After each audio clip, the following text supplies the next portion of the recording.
Mic check, mic check, mic check.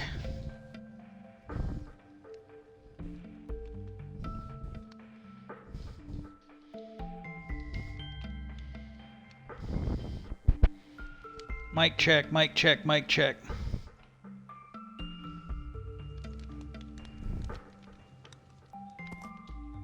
Okay, mic's working, sounds good.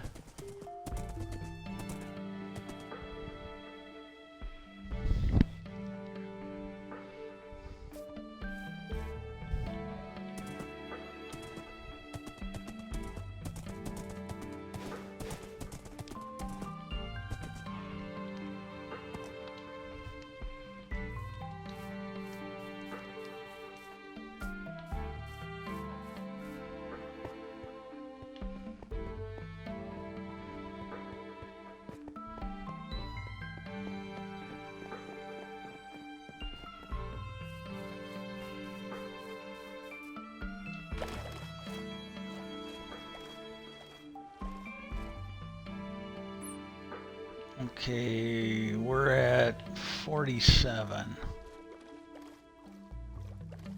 Depending on what I do, this might make sense. If not, hopefully it'll make sense later.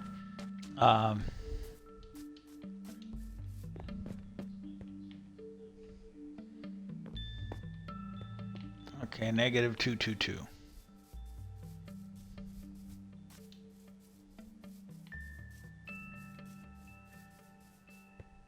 Yeah, anyway, so to finish, to continue where I was on the last stream,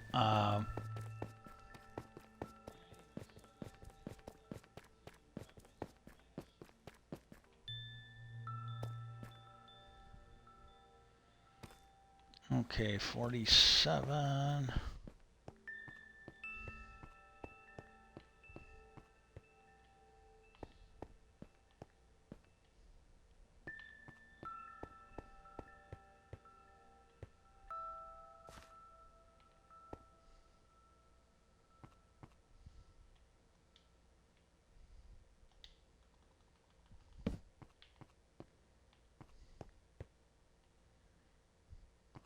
Okay, now this is where the center of the road is.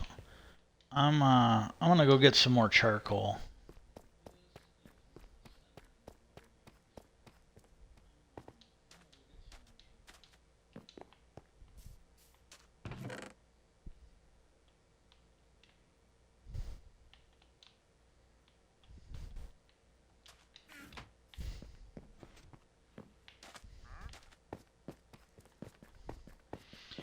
So, anyways, you know they're saying that there's going to be another UFO hearing end of this month, and you've got at least one sitting member of Congress sitting there talking about how he's pretty sure that the Pentagon has intimidated their witnesses.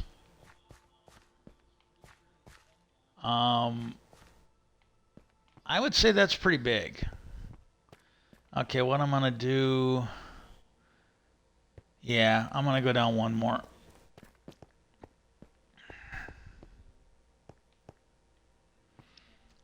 You know, he's basically saying we're you know, he goes, we're positive. I don't know if we can prove it. I don't know if we will, you know, but he goes, you know, that's contempt of Congress. That's interfering. But he goes, I don't know if we can prove it, but, you know, it is what it is. And, so it sounds like Congress has taken steps.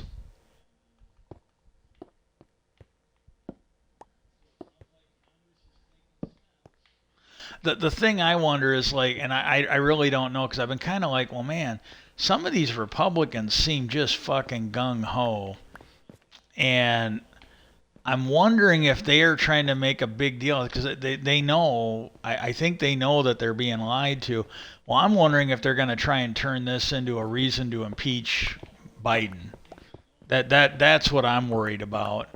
And you know, the shit's been going on.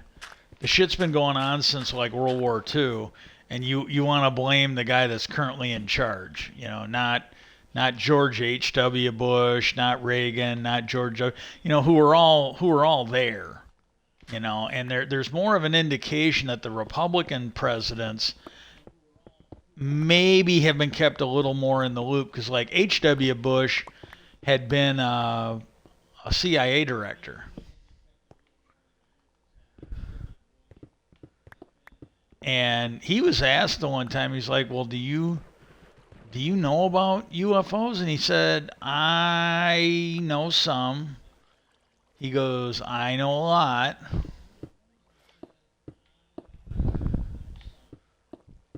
I think that's on YouTube. You know, that clip of him doing that, where he's admitting that, yeah, he knows some stuff about UFOs. And I don't know if this is true or not, but the one story I had heard was that when Jimmy Carter got in there, and Bush was his CIA director, uh, and he got in there and he basically told his CIA director, George H.W. Bush, "Hey, I want everything on UFOs." And the CIA director said, "Yeah, you can't have it. You don't have a need to know, so you can't have it." And this is the thing. I've been kind of getting on the president when I tweet him. You know, yeah, I know. It's, you know, if I was him, I probably wouldn't listen to me either. I'm being honest. But you know, I'm like, yeah, you Democrats got to quit showing weakness here, because this is the thing. You know, he could have absolutely fired him.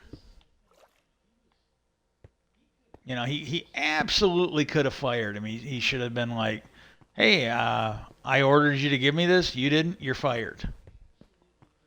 Gonna have my attorney general look and see if you can be charged for, you know, refusing my order. If I have to, maybe we'll recall you to active duty in the military and we'll court-martial you."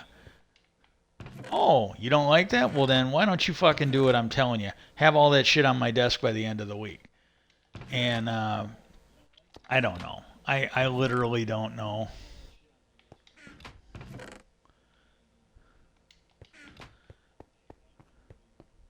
But that's the thing, you know, it's like, my God, you know, and this is the thing. Jimmy Carter was in the Navy. He was an officer. He was in the Navy. He should have had a better understanding than a lot of Democrats that of what he could do and what he couldn't do.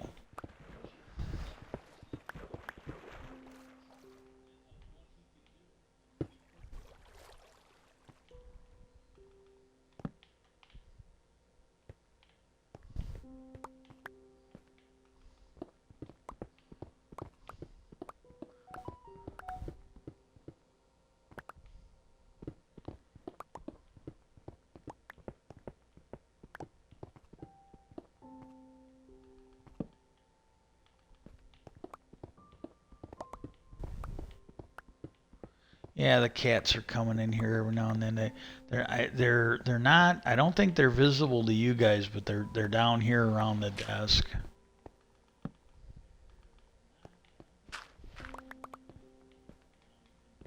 But yeah, so there's that going on. Well then, hang on.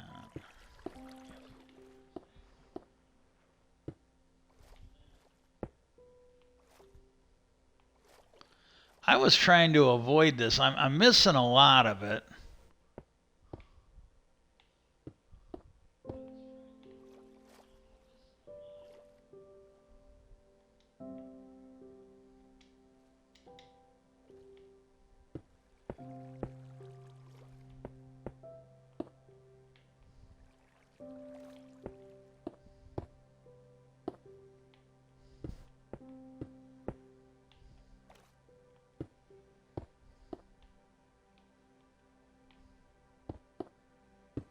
I'm really glad I went and got the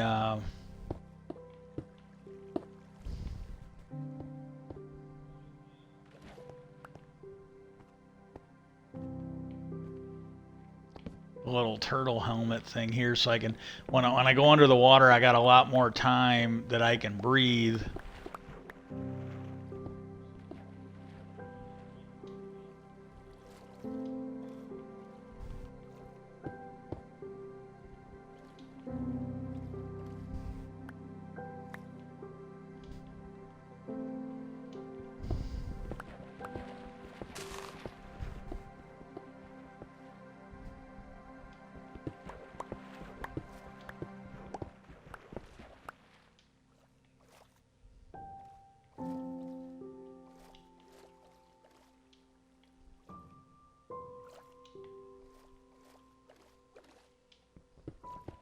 I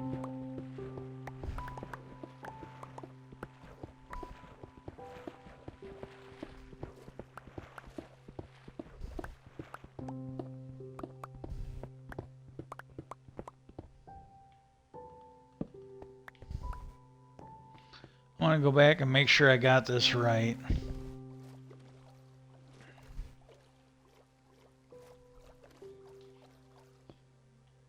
Okay, 38.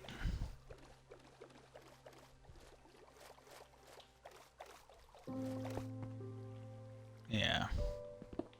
Man, I guess I should have went one or two more levels down.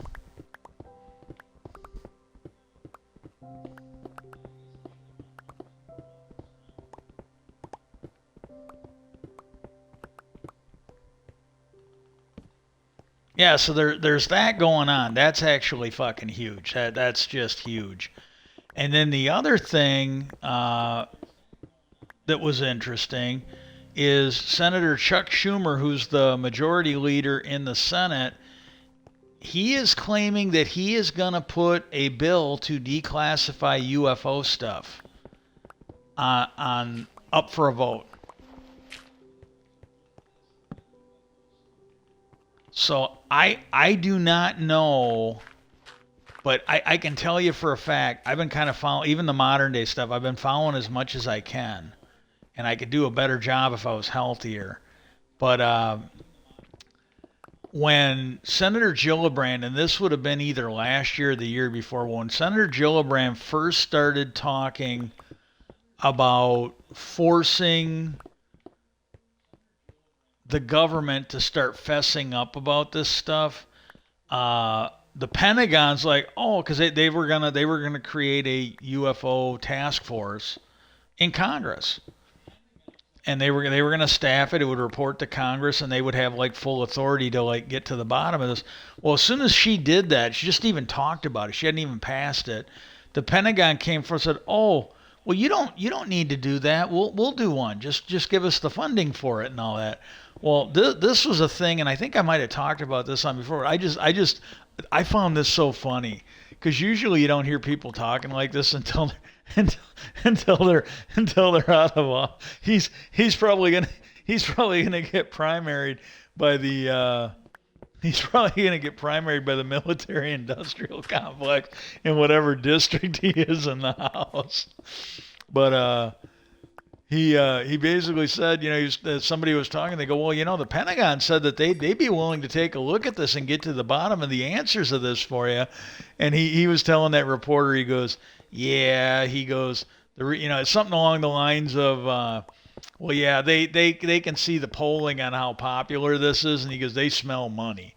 And I'm trying to do is I'm going to try and do is he goes, well, they smell some money, and he goes, I'm not going to vote to give them $1 because they've had decades to look at this.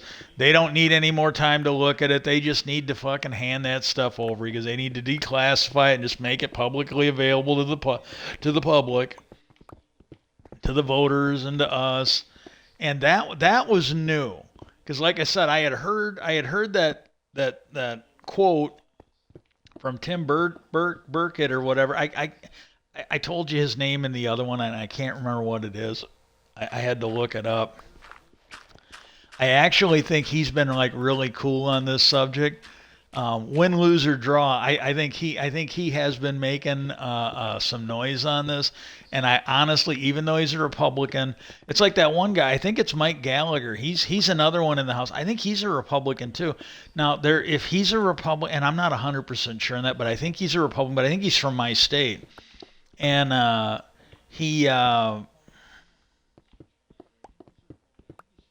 I want to give, hey, when somebody's doing something right, whether I like him or not, I kind of want to give him credit for it. He's another one that I think has been on the good side of this. And if he's a Democrat, even better. But if that guy's a Republican, hey, at least on this one issue, I got to give him some credit. I really got to give him some credit on this.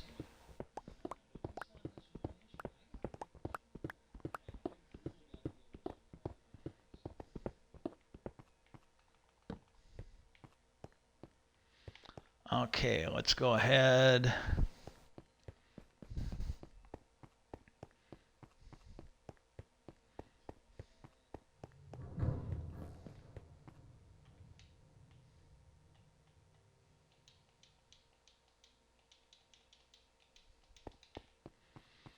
But yeah, when they said that Schumer was going to basically put this out there, they were going to get a vote on it to just declass. And again, it's all in the language, but for the longest, and this might not pass because according to that Ross Coulthart from Australia, he said that there was bipartisan support. There was bipartisan support to fuck it. There was bipartisan support to inform Congress on everything. He said there was not bipartisan, at least at that time, there was not bipartisan support to make this publicly available to everybody. So this thing that Schumer's doing might not pass, and I don't know if it's gonna, and I don't even know if it's gonna get hung up. But I don't know if it's if it does get hung up. I don't know if it's going to be in the House, the Senate, or both. I would say there might be more of a problem in the Senate and the House, but I honestly don't know. I really hope they vote on it. I really hope they vote to pass it because just there was a couple, like I said, they were senators and they came out of a classified briefing and it was slightly different wording, but both of them were kind of saying, I think the American people deserve to know. Or I think the American people deserve the truth. That was kind of what they were getting at. And gotta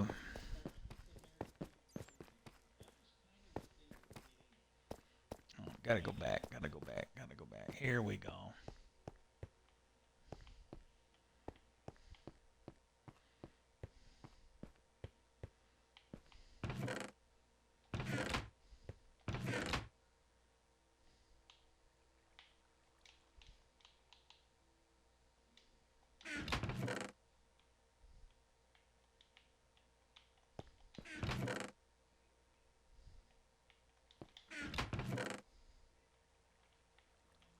Give me a second.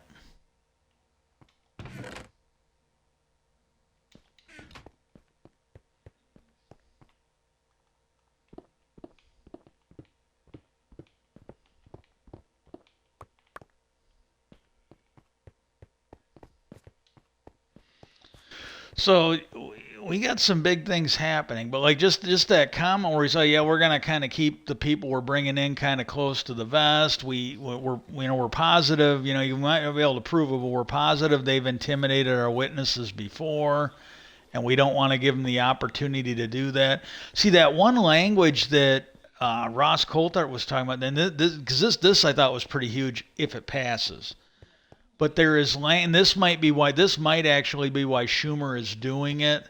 This might be an alternative to what Gillibrand and Rubio were proposing, because they wanted to pass legislation, and it was coming out of Congress. It was being reported that Congress was saying that they wanted to shut down, and they were calling it these illegal retrieval programs, because they said that if they're using government money, if they've got people that have government contracts that are out there recovering UFOs, alien bodies, technology, that kind of stuff, and they're not filling Congress in, they said that's illegal. That Congress, and they got a little bit of a point, because like even with covert action, I don't think there's anything the president can do where he doesn't at least have to inform the Gang of Eight. And somebody made a comment that it was like 9 people. But like the Gang of Eight, and I'm not sure if it's actually the Gang of 9, then what it is. It's the top 2 leadership in the House, the top 2 leadership in the Senate, so that's 4 people right there. And then the top 2 people on the House and Senate Intelligence Committees, I think. And that would be another 4 people. Well, then I've also heard that it's also the Speaker of the House, which would be 9. But the Speaker of the House might be included because she's third in line. She's like the second in line after the Vice President to take over if something happens to the President. And maybe it used to be the Gang of Eight, and now they've added the speaker, so there's an extra person on there. But it might just be the Gang of Eight. But when they were talking about it on Need to Know, Ross Coulthart made a comment that it was 9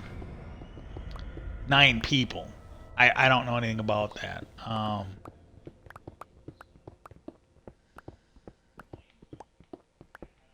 But that is just huge.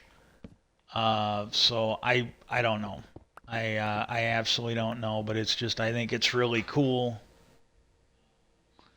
And the other stuff I'll add now is I and again this may not go anywhere. I don't know, but and I can't remember. It was either me watching Beyond Skinwalker Ranch or it was and I'm kind of blending the two together. I think it was a little bit on both, but I think some of it I got from Beyond Skinwalker Ranch, and some of it I think I got from Joe Rogan interview on his podcast where he had Bob Lazar and Jeremy Corbell on, and the first part of this, and I might have talked about this the other day, like earlier this week after I had watched Beyond, but I had an epiphany after yesterday. But earlier this week, and it probably would have been maybe Wednesday or Thursday, if I did it, if I'm remembering it right. But what had happened was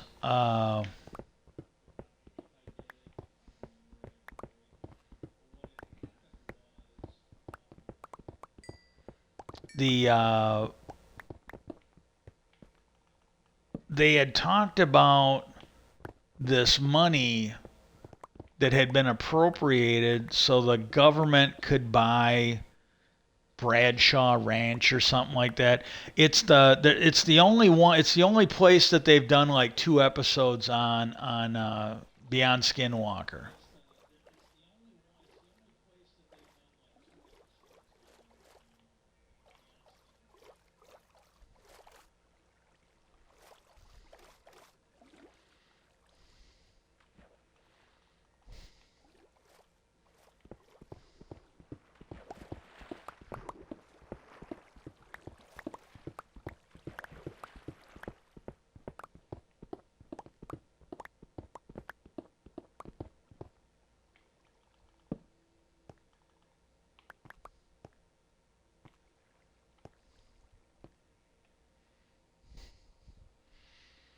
Okay, I'm looking at the map on the screen.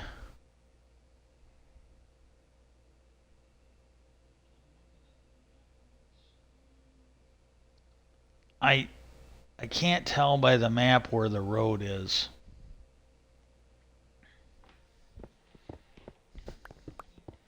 I'm not going to worry about it too much today. I definitely want to dig this tunnel out until I overshoot the road that goes down the middle of the map.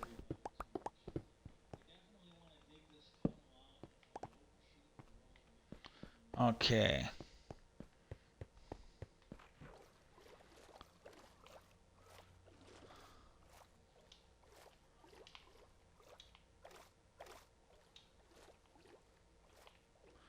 Wow, this doesn't go out into the open.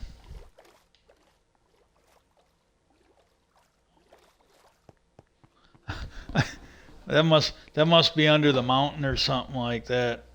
Let's see where it is. Okay, 760. I'm gonna go up. I'm gonna empty my pockets. I'm actually gonna go see where that comes out to before I forget that number. But but I saw that where they were talking on Beyond Skinwalker Ranch that the they appropriated the money, so they got the money. It was appropriated so they could buy that. And then what happened was they seized the land in a way, and this is, and again, from remembering it wrong, I apologize. And if it isn't correct, I don't have anything to do with that. I am going by it. I'm going by it as it was explained to me. I really don't know. But if it happened the way it was described, there should be a record one way or the other. And it sounded like there were people that thought the way they did it was not legal, was not constitutional. And this is the thing. This has been like a newer thing where some state governments have done it, and I don't know if the federal government. I know there's stuff that gets taken from the Indians where it by all accounts it ain't legal, but hey, you know they're they did it anyways. There's a whole history of things illegal being done to the Native Americans, and they still did it, but. But there were these cases. That way I can put these the metal in the thing and cook it up. But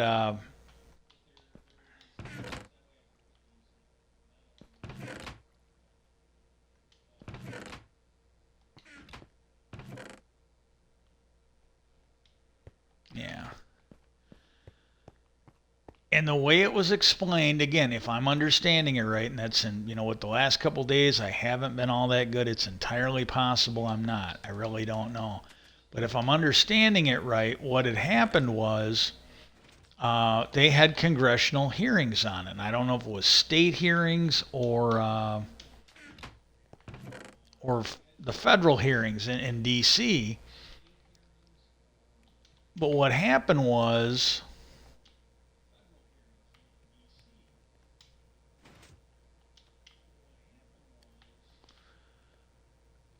and I think I talked about this the other day, but I'm just going to rehash it again. I'm gonna act like everybody that came in wasn't here the other day. They're all new, and I'm just going to kind of explain it.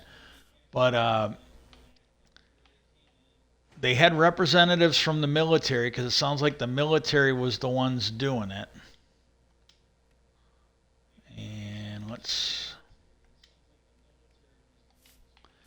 and they were asked, well, where does the military have the authority to do this? And the military responded, well, the authority to do this is coming from above the military.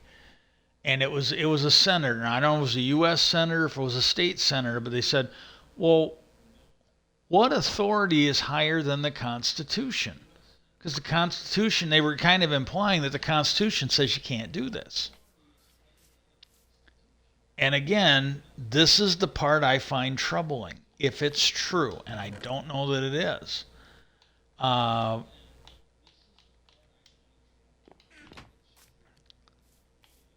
the response by the military representative was, well, I will be happy to explain that to you in a classified hearing.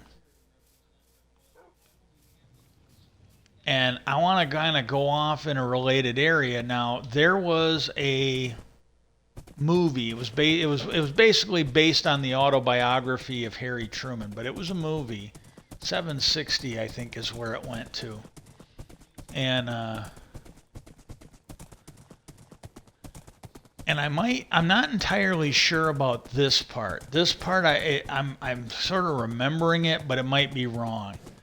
Harry Truman, when he was in the House, this was before he became vice president and before he became president. Hang on one sec. Oh yeah, that's under the mountain here. All that water, it's under the mountain here. I think it was 760.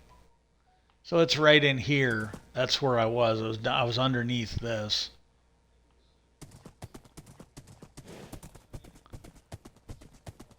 Hang on. Hang on a sec.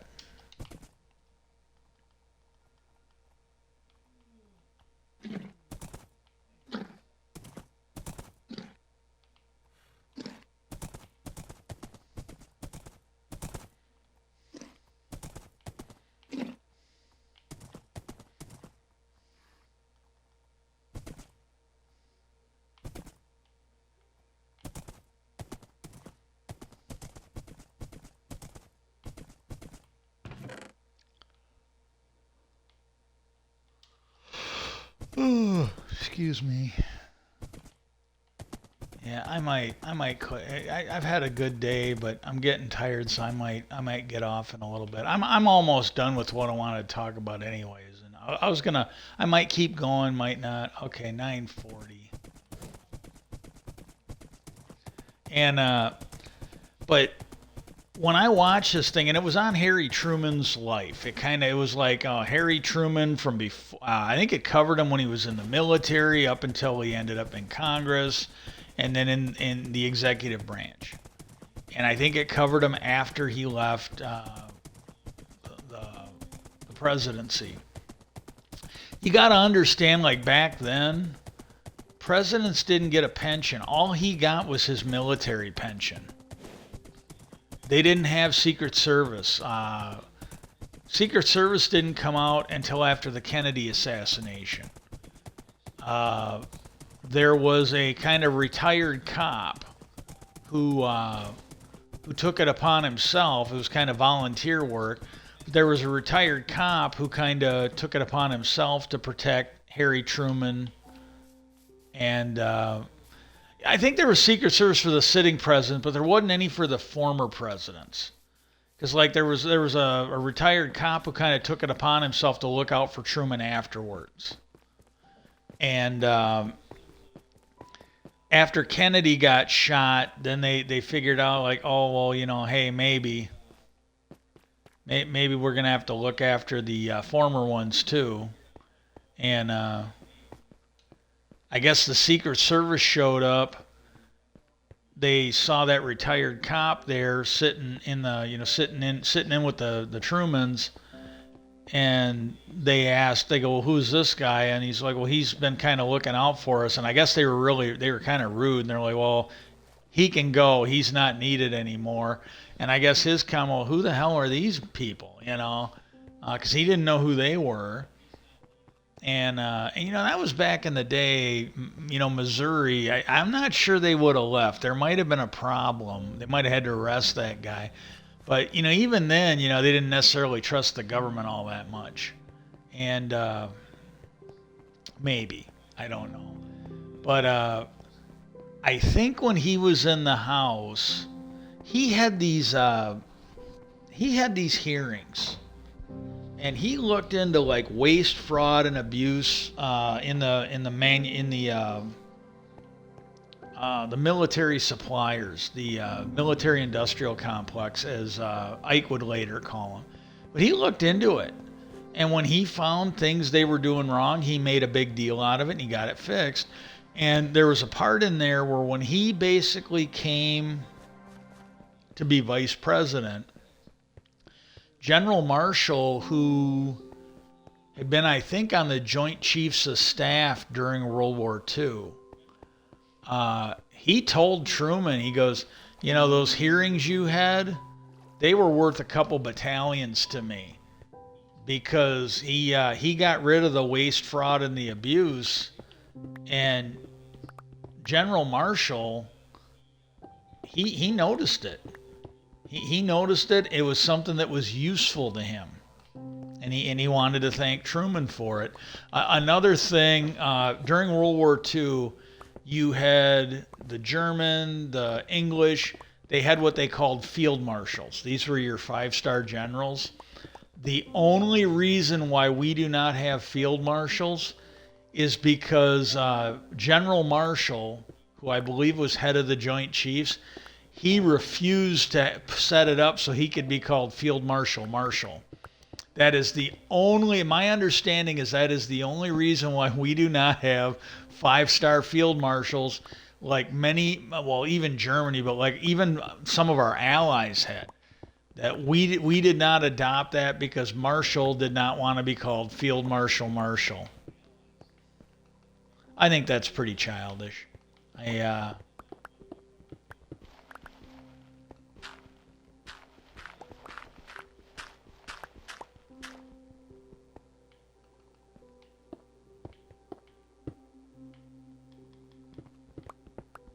I'll just take this out to 1,000. Okay, maybe not. Holy shit.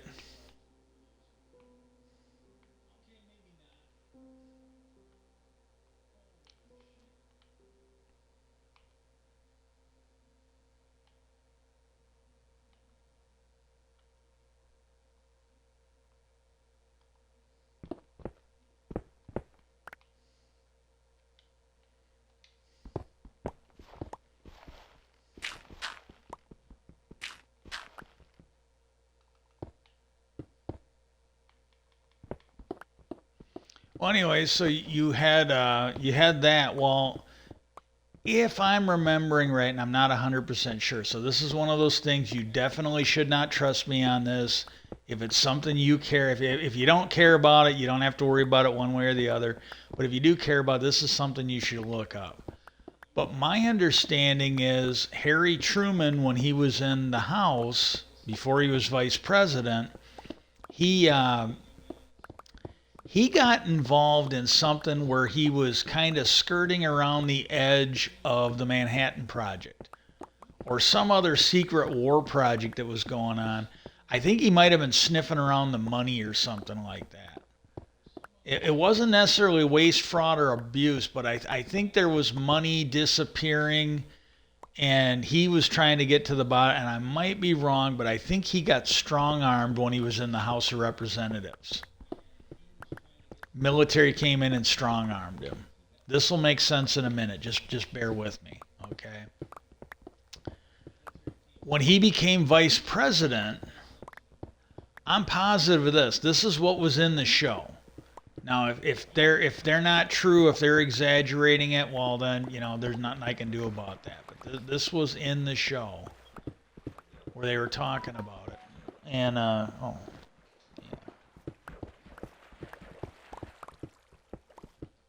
snuck up on me. And what happened was they strong armed him. I think one of his friends from the house, they came and there was something they were seeing, and they said, "Hey, look, I'm getting blocked on this. I'm getting harassed on this. Can you get to the bottom of it? I don't know if you're vice president. I don't know if they'd be willing to mess with you." Well, they messed with him. They threatened him. They shut him down. And he was a little taken aback, but it was coming from the military, and he didn't know what it was, but it turned out it was the Manhattan Project, the desire to make an atomic bomb and win the war.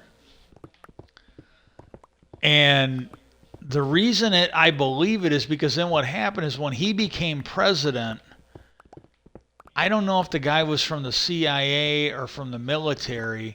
But the guy that strong-armed him over the Manhattan Project, he came up. He didn't wait to be summoned. I'm not even saying Harry Truman would have been that petty, but he came forward and full-heartedly apologized to President Truman. And he came up, and I'm paraphrasing here, but he basically came up and said, "Hey, Mr. President, I'm really sorry about the way I treated you.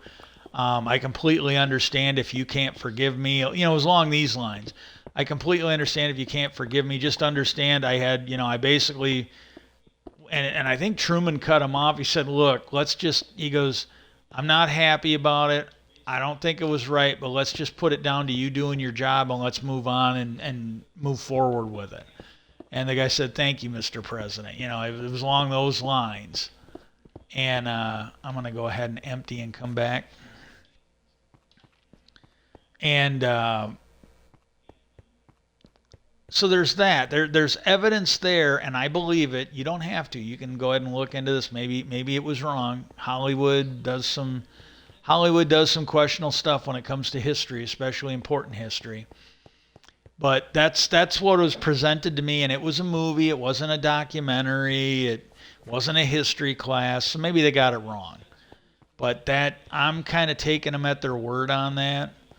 And well, then what happened is you look at what happened with the Phoenix Lights. You had several elected officials. One of them was at like the city council level. One of them was the goddamn sitting governor, where they one of them was a sitting governor, and it's like the sitting governor, right after he came out on this, he sounded gung-ho, and he's come out since. But he sounded pretty gung-ho, while then the next thing you know, he started getting these charges to, for various corruption. that they were going to prosecute him for.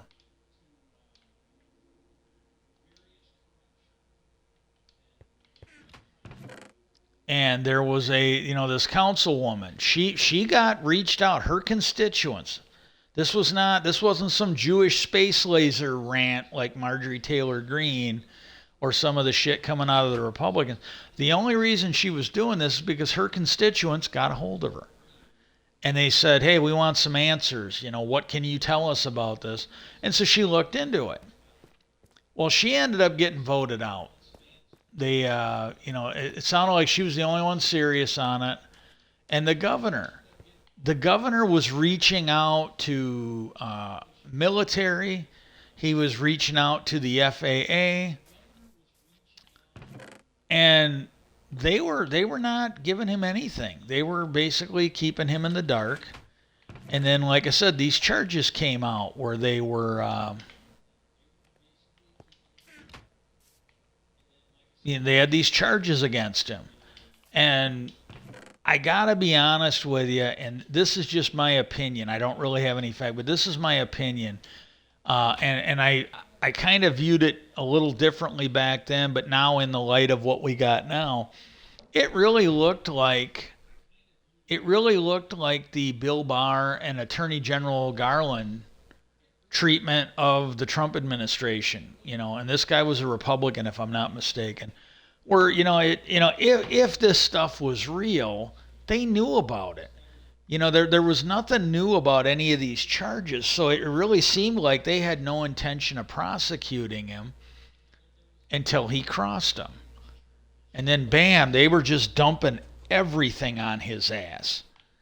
And then as soon as he did like a press conference where he told everybody that they had evidence of the aliens, and they got the press there, he came out, and what he did is he brought his chief of staff out in handcuffs wearing an alien costume, just making fun of it. And then shortly after that, after he dropped it, after he started making jokes about it, you started seeing charges being dropped, plea deals being offered. He was basically going to spend little or no time in jail because they were basically just dropping it down to like little, time served or, fines or whatever. He was not going, he was basically not getting punished now. They were making that go away. And and then this week I saw that story where it seemed like, according to them, I'm not a legal expert, I don't know. I didn't even know this had gone on until they covered it in the show. But, there was something going on. They were grabbing land in a way that some felt was not legal. And much like Harry Truman, much like the governor of Arizona, when these guys were asking, like, well, under what authority are you doing this? And they're like,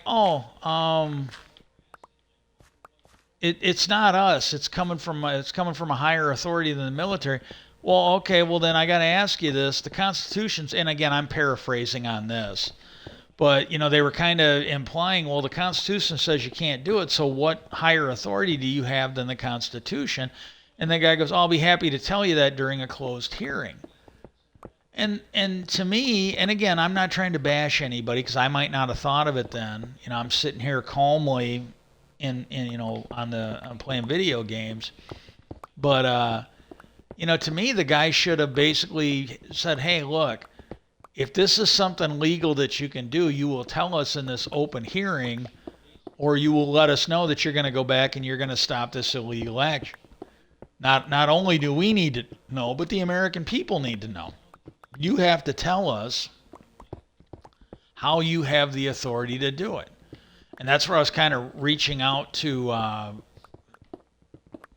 Gillibrand and Rubio. You guys should really look into this land grab. And then, and the thing where Area 51 kind of expanded its border, you should look into that.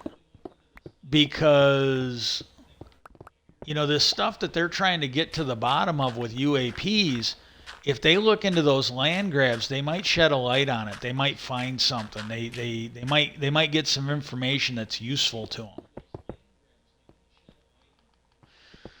I don't know. But when you look back at what they did to Harry Truman over the Manhattan Project, when you look what happened to I think it was Governor Simon in Arizona, there's a history of this. That was something that was said, and I can't remember if it was on Joe Rogan or if it was on Beyond Skinwalker Ranch, but that's something they were talking about one of those days when I was watching that, where they're like, well, you can go back and look at Watergate.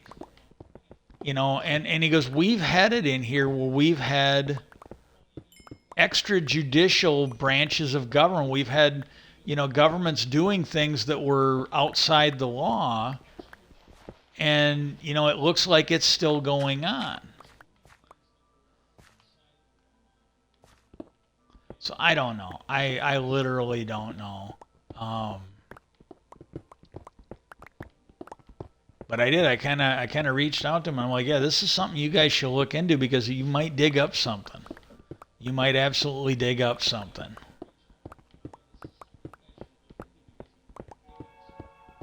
Oh, and then the other thing was I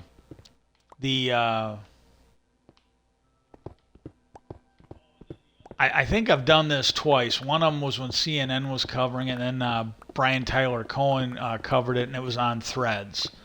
This was not on Twitter; it was on Threads, and and I gotta say, like when it's at Dran Fresher, she's still really as old as she is. She doesn't look too bad, but there was this movie back. I want to say it was in the 90s. Dan Aykroyd, it's his eventual wife. She was in it. He starred in the movie. And it was this movie called Dr. Detroit. And what happened was, if you ever saw WKRP in Cincinnati, the guy that played Dr. Johnny Fever, he was like a fucking pimp. And he owed money to... I'm going to go empty and come back. He owed money to another pimp who's also a loan shark. And what happened was he was trying to get the hell out of there because he didn't have her money. And she was likely going to kill him. If she didn't kill him, he'd be wishing he was dead. So what he did is he found Dan Aykroyd. It was a guy who was a power walker, a health nut. And he set him up as the patsy, and he told the other one that he owed the money to. It was Mom. It was a really hideous woman, and he told Mom. He goes, "Look, Mom, if it was up to me, I'd give you your money, but I got to answer to people." And he goes, "I just don't have any choice." And so then she's like, and this is what he knew was going to happen. She's like, well, you tell me who's got my money and I'll go get it. Well, he told her it was Dr. Detroit. And he got Dan Aykroyd. Like what Dan Aykroyd was,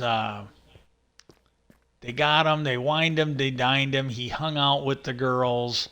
And Fran Drescher was really hot.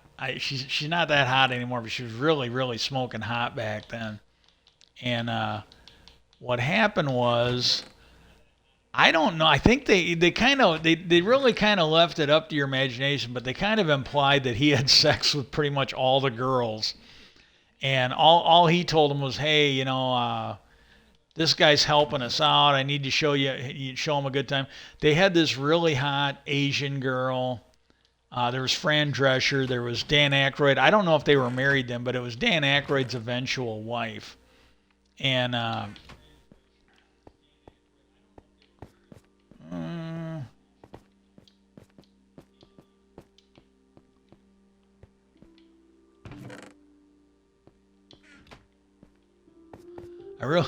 I know I got them somewhere. There we go. I really wish I had that stack of goddamn. I'm not sure where I left them, but I had a stack of these things. I pissed away a shitload of wood on accident. Really wish I had that stack handy because I just put one of them here.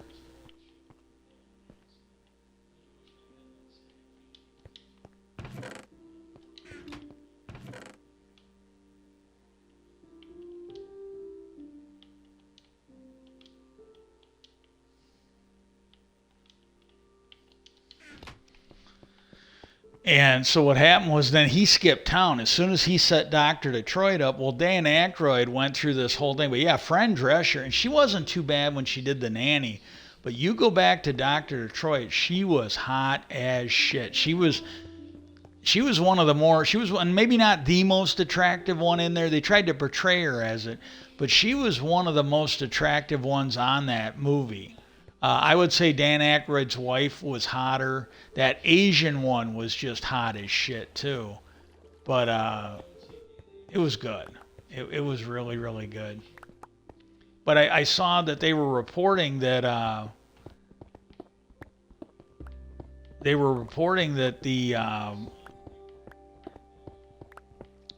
SAG after or whatever that union for the people in Hollywood, the writers. Well, what happened was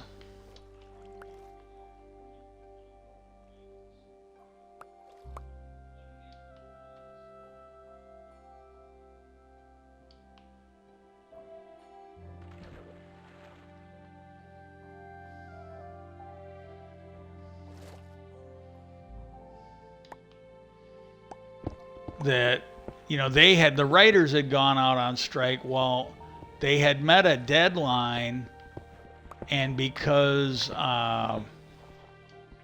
they hadn't come to an agreement, the actors would now be going out on strike. And I got to be honest, when I saw that, I really perked up. That made me feel pretty good. And I mentioned on both of them, and to the best of my knowledge, I am 100% right on this. I don't know if it's true. I want to be clear on that. But when I was still able to work and I was a member of the UAW before what happened, I think it happened in both states. Like I worked with a guy, and before he got hired at GM, he was working for one of the parts suppliers. And when he was over there, he wasn't an elected official. And they didn't call it that, but he was kind of like the alternate. That's what we referred to it as. Like you had your committee man, you had your alternate committee man, and then the committee man would usually pick an alternate. This is the guy that filled in when neither one of them was available. So like if one of them was sick, or both of them, if one of them was sick and the other one was off, they had somebody that could fill in. And he sort of did that. He goes, well, yeah, it wasn't official. It didn't happen as often as over with us. But he basically filled in when the committee man and the alternate were not available. So he wrote grievances and other stuff. And this is the thing that really got him, because there were certain things that he wanted done. One, it was rare. And he saw there was stuff that I was trying to get done, and the union would just refuse to represent you. They wouldn't write a grievance. They wouldn't fight for you. They'd take your money. And I even got a guy at the International because I said, look, you guys either need to get these guys to start doing their job, or I go, I actually should be able to start withholding my union dues until they start representing me. And then the guy goes, oh, well, your union dues. And I was getting this from the International Union. The only reason I got a hold of that fucking shitbag is because it was right after 9/11. I'd been there for a year. It was right after 9/11, so all the flights were grounded. So he was actually in his office doing his fucking job. He wasn't flying around. And I don't know that he was doing this, but when I was near the end of my turn in the UAW, you found out that there were all these union big shots in the UAW. I don't think they were in the AFL-CIO. They were top UAW people, I think. I might be wrong on that. Well, they were guilty of embezzlement. They were pleading guilty to like multiple federal counts. And what was funny is they when the contract negotiations came up, the bullshit with the federal government was on hold until after contract negotiation.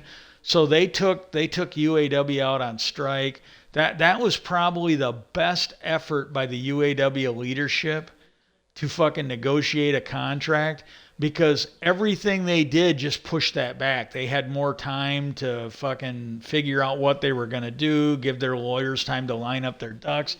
They took them out on strike. They did all this other bullshit. And I got a feeling that if they didn't have their fucking balls ready to get snatched by the federal government, they probably wouldn't have worked that hard. But that right there was, I think, the most aggressive negotiation for a contract that I had ever seen in the 20 years that I'd been a member of the UAW. And but anyways, this guy, he worked, and I don't want to get into names, I don't want to get into companies, but he worked for one of the part suppliers. And I think somebody else mentioned it up here. I think there were at least two people that brought this up, and I think the other one worked for a different company than what this guy did. Might be wrong, but that's my recollection of it.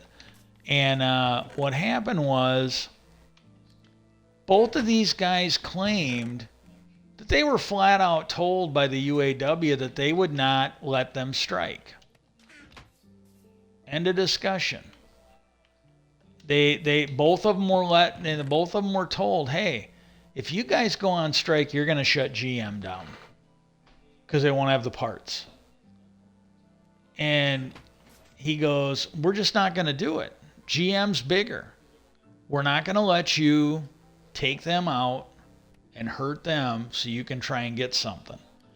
And the guy that I knew, this is a guy I worked with, he basically told me that he started working to get the Teamsters to come in and start representing that plant. He started working, and it sounded like he was getting some attention. Well, then the next thing you know, he got hired by GM. So it's almost like they did that to get him out of there. And I don't think he made the connection, but I've always kind of wondered, like, well, maybe that's why he got hired at GM, so they would get him out of Lear so he wouldn't have standing, because I think they were worried he was going to get the Teamsters in there, would be my guess.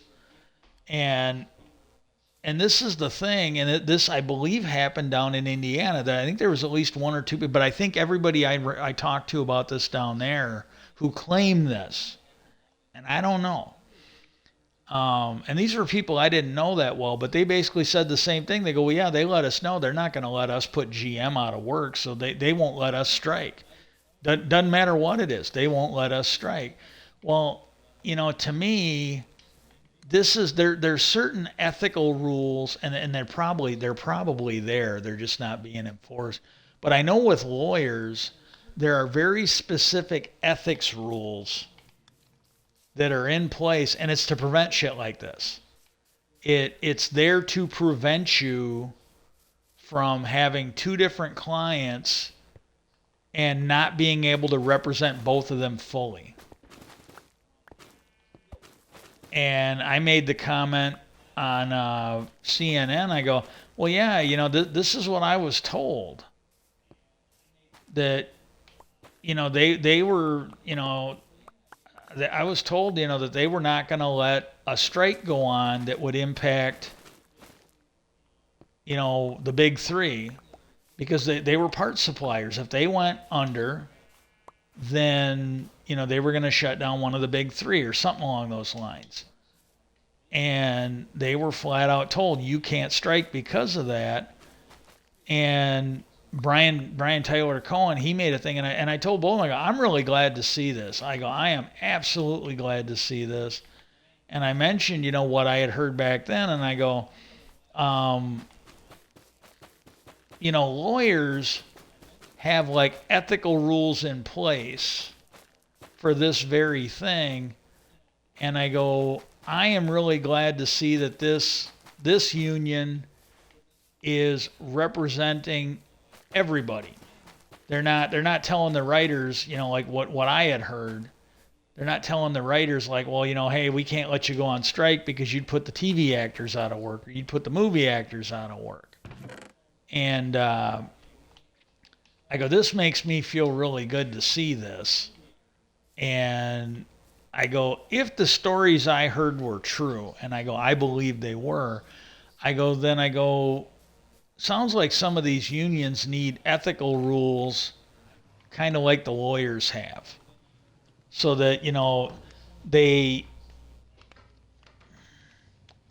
Hey, thank you, Anna Laura 222. Thank you very much. I don't know if you're still there, but thank you for following. But I was so glad to see that this week.